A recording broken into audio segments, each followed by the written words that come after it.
அஸ்ஸலாமு அலைக்கும் அன்பான சகோதர சகோதரிகளே, நாம் வாழும் இந்த உலகில் அல்லாஹ் எச்சரிக்கைகளை பற்றி என்றாவது எண்ணியதுண்டா? அந்த எச்சரிக்கைகளை நம் வாழ்வில் ஏற்படுத்தும் மாற்றங்களை பற்றி சிந்தித்ததுண்டா? குரான்ல அல்லாஹ் எச்சரிக்கும் வசனங்கள் பல இடங்கள்ல காணப்படுகின்றது. அவற்றில் சிலவற்றை இன்னைக்கு நம்ம வீடியோல தெரிஞ்சுக்கலாம். சூரா 17 பனி இஸ்ராயில். நிச்சயமாக வீண் விரியம் செய்வோர் ஷைத்தானின் தூதர்கள் ஆவார். ஷைத்தான் தன் அல்லாவுக்கு நன்றி மறந்தவனாக இருந்தான். சூரா 54 அல் கமர் வசனம் 17. மேலும் நாம் குரானை எளிதாக்கியுள்ளோம் படிப்பினை பெறுவதற்காக.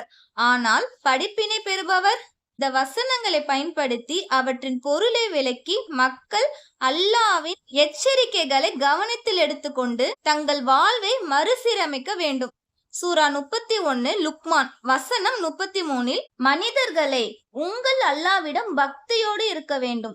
மேலும் மறுமை நாளை பற்றி அஞ்சிக் கொள்ளுங்கள். ஒரு தந்தை தன் சொந்த பிள்ளைக்கு உதவ முடியாது, அன்றி ஒரு பிள்ளை தன் தந்தைக்கு உதவ முடியாது. அந்த ஒரு நாளைக்கு அஞ்சிக் கொள்ளுங்கள். நிச்சயமாக அல்லாஹ் வாக்குறுதி சத்தியமாகும்.